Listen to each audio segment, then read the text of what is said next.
हमारा प्लैनेट एक water world है, फिर भी हमें अपने ओशन फ्लोर्स से ज्यादा मून की सतह के बारे में पता है। लहरों के नीचे अनदेखी पहाड़ों की रेंज और घाटियां हैं, पृथ्वी की आखिरी ट्रूची फ्रंटियर। सदियों से कहानियों में खोए हुए सिटियों और सिविलाइजेशनों की बात होती है जो समुद्र में समा गए। क्या ये सिर्फ कहानियां हैं या समय के साथ मिट गए असली जगहों की यादें? आज टेक्नोलॉजी हमें समुद्र के तल का नक्शा बनाने देती है और रोबोटिक एक्सप्लोरर्स को गहरे समुद्र में भेजती है। हर डिस्कवरी हमें करीब लाती है इतिहास को फिर से लिखने के। डूबे हुए सिटियों की खोज हमारे भूले हुए अतीत की तलाश है।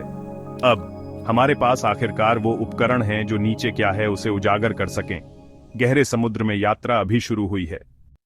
अटलांटिस, सबसे मशहूर खोई हुई दुनिया। प्लेटो ने इसे एक शक्तिशाली एडवांस आइलैंड नेशन बताया था, जिब्राल्टर के जलडमरू मध्य के पार। इसके लोग, जो कभी बुद्धिमान और नेक थे, घमंड में डूब गए और देवताओं ने उन्हें सजा दी।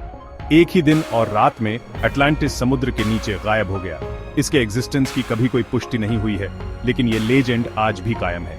कुछ लोग अटलांटिस को ज्वालामुखी के विनाश से जोड़ते हैं, मिनोअन सभ्यता के सेंटोरिनी पर। दूसरे इसे कैरेबियन से अंटार्कटिका तक ढूंढते हैं। अटलांटिस एक भूले हुए सुनहरे युग का आखिरी सिंबल है जो लहरों के नीचे खो गया। ये रहस्य एक्सप्लोरर्स और सपनों को प्रेरित करता रहता है। साउथ इंडिया और श्रीलंका में कुमारीकंडम की कहानी एक विशाल कॉन्टिनेंट के बारे में बताती है जो इंडियन ओशन में खो गया। पुराने तमिल ग्रंथ इसे सभ्यता का पालना बताते हैं, कवियों और विद्वानों का घर। भयंकर बाढ़ ने इसके लोगों को माइग्रेट करने पर मजबूर कर दिया, अपने डूबे हुए वतन की सिर्फ यादें छोड़कर। साइंस कहती है कि वहां कॉन्टिनेंट के आकार का कोई भूभाग शायद कभी नहीं था, लेकिन पिछले हिमयुग के दौरान निचले सी स्तरों ने उन ग्राउंडों को उजागर किया जो अब डूबी हुई है। ये लेजेंड शायद असली क्लाइमेट चेंज और विस्थापन की यादों को संजोए हुए है। कुमारीकंडम एक ऐसी कहानी है जहां मिथक और विज्ञान मिलते हैं। नुकसान की एक कहानी, पलायन और एग्जिस्टेंस की। ये खोज हमारे पूर्वजों की बदलती दुनिया को समझने की एक तलाश है।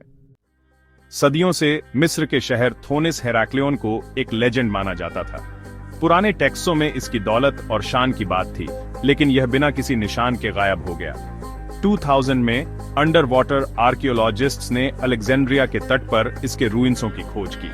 विशाल मूर्तियां, जहाजों के मलबे और मंदिरगाद से निकले, अविश्वसनीय रूप से प्रिजर्व्ड। शहर अस्थिर जमीन और बढ़ते समुद्र के कारण डूब गया, लगभग 8वीं सदी ईस्वी में गायब हो गया। हेराक्लियोन की फिर से खोज ने साबित किया कि लेजेंड्स सच हो सकते हैं। समुद्र ने एक खोई हुई दुनिया को संरक्षित किया, समय में जमा हुआ। कभी कभी सबसे ग्लोरीदार कहानियां सच होती हैं। समुद्र एक म्यूजियम है जो अपने मिस्ट्रियों को उजागर करने के लिए हमारा इंतजार कर रहा है। अटलांटिस, कुमारीकंडम, हेराक्लियन, समुद्र में खोई हुई उन्नत सिविलाइजेशनों की कहानियां संस्कृतियों में गूंजती हैं। कुछ लोगों का मानना है कि ये एक ही प्राचीन वैश्विक कहानी के टुकड़े हैं।